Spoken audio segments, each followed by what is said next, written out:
Hey, do you love a good story? Great. Then you got to check out the #Storytime podcast. Each episode brings you the craziest, creepiest, and cringiest stories from YouTube, TikTok, Reddit, and beyond. My story is about the time that I was broken up with at the 9/11 memorial.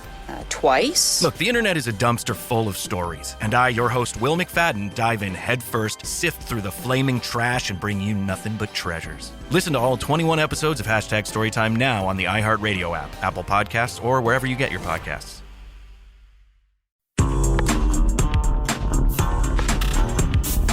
My night is rubbish. Isms. Juxtapose. Didactic. My night is rubbish. My night is rubbish podcast. Hello and welcome to episode number 64 of Modern Art is Rubbish! Yay! Woo! And all my microphone levels have just clipped severely, so that intro may have come through a bit distorted, but hey, such is life. Well, there is a lot of distortion in the world. Oh, there is. The world is full of distortion. Are you all right, Tom? Yeah, I'm all right, Marcus. Oh, good. Good news, good news.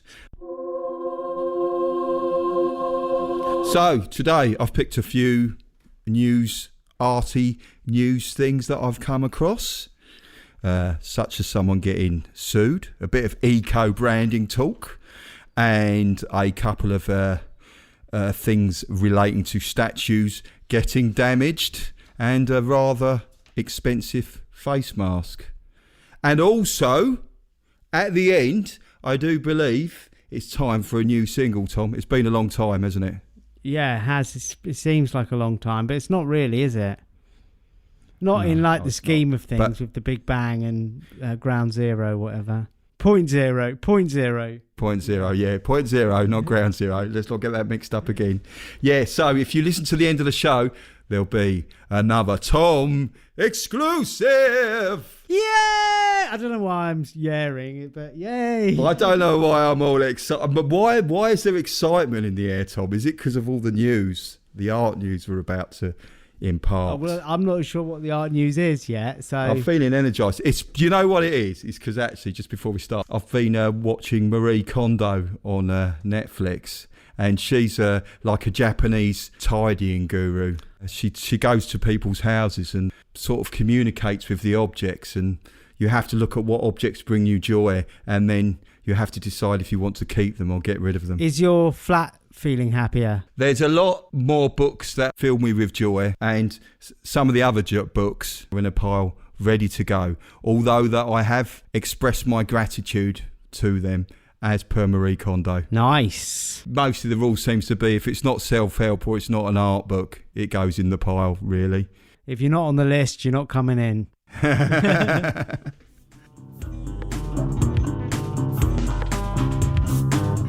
Right, so on to the first story. Everyone's favourite lawyer, Rudy Giuliani. He's, for those of you who don't know, he used to be a mayor of New York. A lot of people quite liked him. I had no view on him either when he was mayor of New York. But now he is Trump's lawyer. And basically he's being sued by an art appraiser because he was getting divorced. And an art appraiser came over and he did some sort of like assessed how much his collection, his decorative art and personal property was. And he actually invoiced him for about $15,000, the invoice was. Basically, Rudy Giuliani hasn't paid him yet. Very patient, this person who's suing him. Apparently followed it up with 9 emails at least. Yeah, so Rudy Giuliani, he's got quite a stressful job by the sounds of it. He has, and he's obviously what he actually said was he forgot, and he doesn't he forgot. He's actually said that he didn't know anything about this bill. But it's quite patient, isn't it? If you're an art appraiser, and nine emails. Would you send anyone 9 emails before you took action? Well, what if they didn't respond? Sending someone 9 emails without response is a bit mental. Well, mental. Mental. Yeah, I reckon I'd send them 2, and then after 2 I'd take action. Yeah, so after 2. So you think this guy's got... You say mental, I say the patience and... Patient. Grace Okay, yeah. And wisdom. That's the official Modern Art is Rubbish line. A very patient man. So we'll keep an eye on that. If I see any more, I'll let people know. Let you know who's listening. Yeah.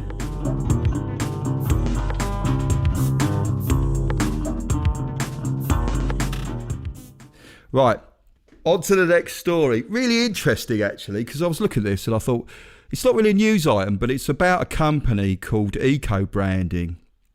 And it's a project. The guy behind one of the guys behind the project is called Sylvain Boyer. He's a French graphic designer, and he was looking at designs of big brands and thinking, there's a lot of ink used in these designs, and I wonder if I could design them so that they use less ink. So, for instance, he's taken the big 2 arches of the McDonald's M, and he's redesigned it with far less yellow. So he's actually taking out a lot of the yellow out of the middle of the design. So it's kind of like 2 lines instead of 1 thick line making up the M. And for instance, with the Nike logo, the Nike tick, he's hollowed it out so it's white on the inside. So is this an artwork, or is this an actual company doing branding that is getting employed? Well, no, this is an idea. When you think about these companies and how much printing they'll do, millions upon millions and millions of items will be printed with their logo. That's going to save a lot of ink and a lot of environmental impact linked with ink. And for the companies, probably a lot of money if they're using less ink. Yes. Yeah. So it's like everyone wins. Everyone wins except the ink companies, I suppose. Oh, right. Yeah. So, yeah, that's true. And it's going to put a lot of squids out of work, isn't it, as well? Squids? Well, I don't know. Yeah. I just made up in my magical mind that squids were somehow sitting there selling their ink to printing companies and making money and being paid in fish. Sure. Yeah, but I mean, I guess if they're maybe they'll be able to expand their ink business to more companies if they're selling less to each company, and they'll have more time to spend with their squid families. Yeah. So that's it. Not only do we talk about art here, we provide business advice to squids. Other ink creating creatures are available. It's not just squids, I believe. So what's this? This is like an artist who's made this. It's a graphic design company called ecobrandingdesign.com. Okay, yeah. And we'll put a link on the site. So has anyone taken him up on his suggestion or his... I guess this is like marketing. Yeah, not to my knowledge, but I would be surprised if one of them doesn't think that, because they look pretty cool. Yeah, so the Modern Art is Rubbish logo, he could help us with that. There's a lot of ink on that, Marcus. Yeah. That's seriously in need of ecoing up. Yeah. Mind you, there's also some rubbish in there, so it's got a kind of eco vibe, but there is... But in terms of ink, maybe not.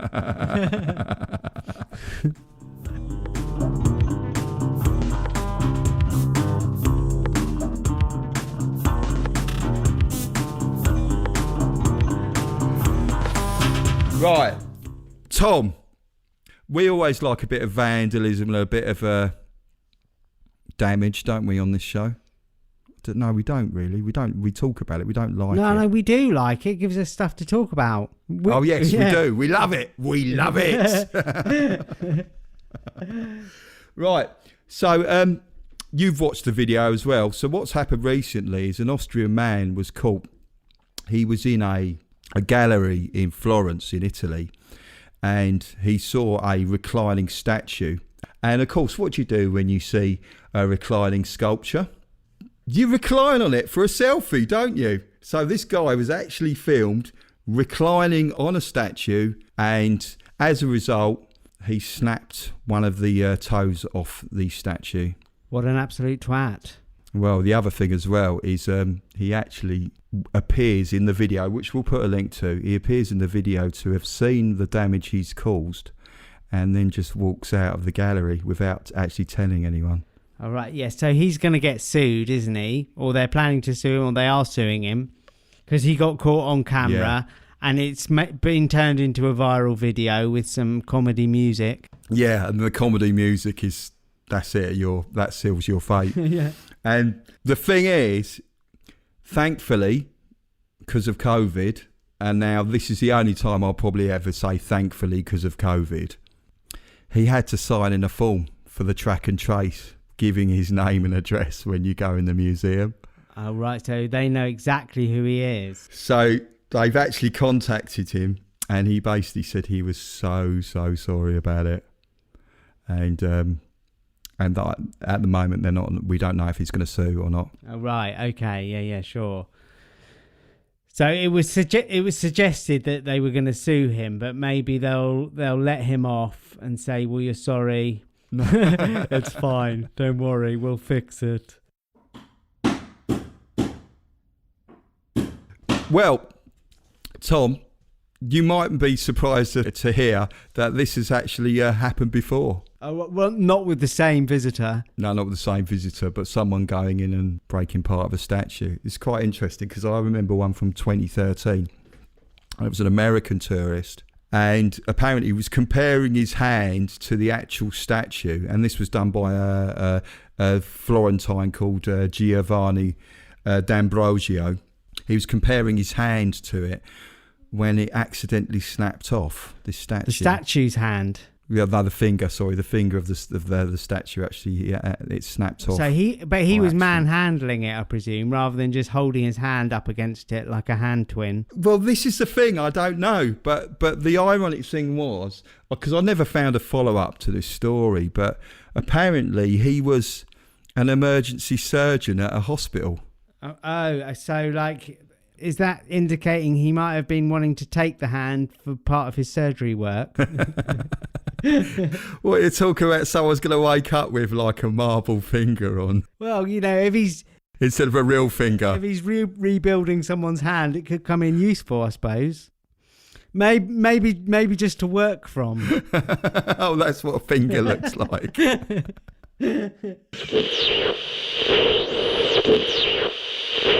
Now a short advertisement break.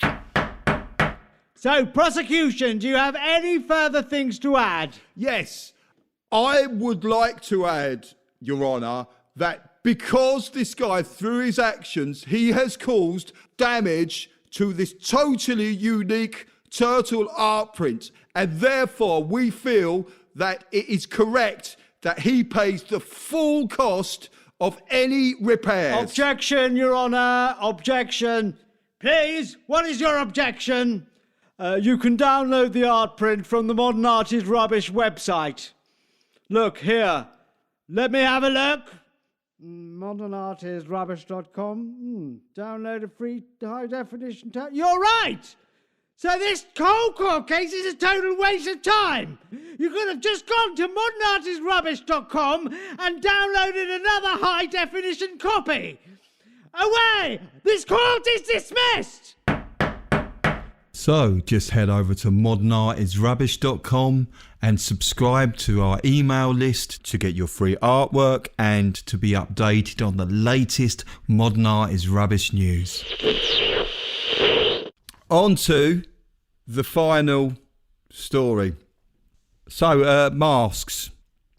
I've got a couple of really cool masks that I use when I go into shops. I've got a couple of Mickey Mouse ones. Okay. Tommy, you got anything special for masks for shops? No, mine's just plain and it goes around my neck. So I can wear it around my neck when I'm not wearing it and then just lift it up. And it looks like a scarf or whatever. You wouldn't even know it. I'm wearing it now. Would you even guess? Oh my God, you're wearing it. It's like a polo neck jumper neck. It just How far does it go up? Hangs over my ears. I'm just demonstrating for the listeners at home. I'm just demonstrating for Marcus, lifting my mask up. Oh, that's good. You see? Yeah. It looks interesting. It's not as cool as my Mickey Mouse one, though, is it? Really? Well, that's debatable, surely. Yeah, but if you really, really want to send out a cool message, there's a company in Israel called the Yavel Company. They've just been interviewing this guy called Isaac Levy, who's the craftsman who works for this company. And he's received an order for what will become the most expensive face mask in the world. And basically, it's going to be gold, diamond encrusted, made with over 3,600 diamonds. And it's going to cost about $1.5 million. Okay, so I guess he's not allowed to say who placed the order. Apparently, it's a Chinese a businessman who's based in the US. And it actually works. It will come fitted with filters as well, so it's a proper face mask. But surely you're going to have bodyguards with you if you're wearing that. Yeah, he might already have bodyguards if he can afford a mask like that. Yeah. Well, I bought one. I was gutted. I spent £11 on a face mask, and I put it in a carrier bag, and I chucked the carrier bag away. So what I would do about a $1.5 million one, that'd be gutting. Well, accidentally throw it away. Yeah. Yeah, but you wouldn't. If you personally had a $1.5 million or pound, whatever mask, you wouldn't throw it away, would you, Marcus? Well, yeah, but you wouldn't be popping to the garage at night to get some coffee or something with it on, would you, anyway? That's when I normally lose them. Oh, right, yeah. Depends how desperate you are for a coffee. and whether you've got like another mask available. Because I imagine like if it's gold and diamond, it would be his reserve mask. Yeah, he's going to do it for parties, isn't he? Like for social distance, posh gatherings. Or like bling gatherings. Whatever a bling maybe gathering it's is. like artistic. Maybe it's for art rather than he's actually going to wear it. I agree with you. It seems to me unlikely he'd ever like wear it out and about. But I'll put a link to it so people can see. I thought it would look really garish and awful. It looks all right. Not fantastic, but it looks all right. Sure, yeah. Because normally those kind of things look a bit too blingy for my taste. Yeah, okay. It reminds me of that Elizabeth Eade artwork we saw last year or earlier this year. Oh yes, the gold-plated mandala. Yeah, the boom rats or something it was called, was it? Wasn't it all rat bones arranged in a circle? Yes. Yeah. Good reference. Although I wouldn't recommend wearing rat bones as a face mask. Why not? I think there's too many air holes. Oh, right, yeah. Well, if there were no air holes, they'd be acceptable. Surely it's the air holes the problem, not the actual rat bones. And on that, I don't know whether you can breathe through bones. That brings us to the end of the show. Yay! Woo! Hurrah! Woo! Hurrah! Hurrah! Hurrah!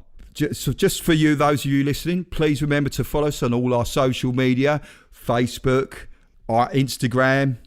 We've got a Patreon page. And also, if you can remember to subscribe to our email account. And if you ever go on iTunes or somewhere like that, please give us a review. We've been seeing that some people have been giving us reviews recently. We really, really do appreciate it. Gets us a bit more profile and people can, more people can listen to our wisdom. Now, Tom, you're laughing at our listen to our wisdom. Well, it's laughable, really, isn't it?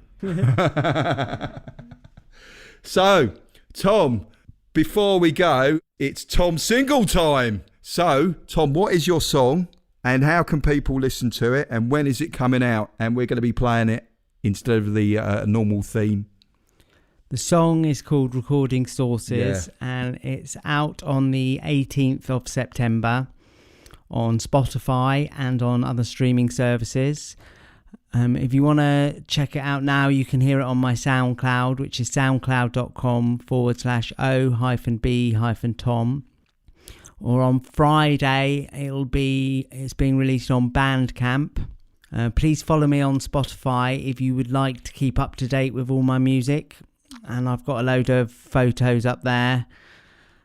And go and have a look, go and have a nose around. My artist name is Obi Tom, which is O-B-Tom. Okay, so we'll put a link on our page to that and to the page where you can follow Tom on Spotify. So, Tom, I'm going to say bye now, and it's just for you to introduce the song. Here it is. Space pie that I'm feeding you. Show the world how we made you. We make sparks. I'm receiving you. Show us all how we made you. We are recording sources online. We are recording sources online. We are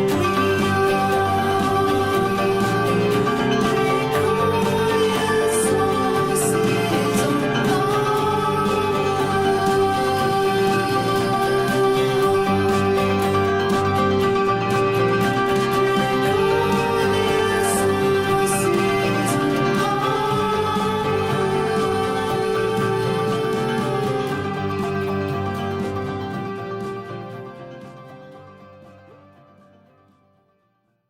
Hey, do you love a good story? Great. Then you got to check out the #Storytime podcast. Each episode brings you the craziest, creepiest, and cringiest stories from YouTube, TikTok, Reddit, and beyond. My story is about the time that I was broken up with at the 9/11 memorial twice. Look, the internet is a dumpster full of stories, and I, your host, Will McFadden, dive in headfirst, sift through the flaming trash, and bring you nothing but treasures. Listen to all 21 episodes of #Storytime now on the iHeartRadio app, Apple Podcasts, or wherever you get your podcasts. You might have noticed a change in your neighborhood lately. Yep, Sprint stores are now T-Mobile stores. Now that Sprint is T-Mobile, you get more coverage, value, and benefits than ever before. We've invested billions to bring our 5G from big cities to small towns across America. And great coverage is just the start. From high-speed mobile hotspot data to weekly deals and giveaways, our customers get tons of great benefits. Head to your new T-Mobile store to learn more. Qualifying service and capable device required. Coverage not available in some areas. Some uses may require certain plan or features. See T-Mobile.com.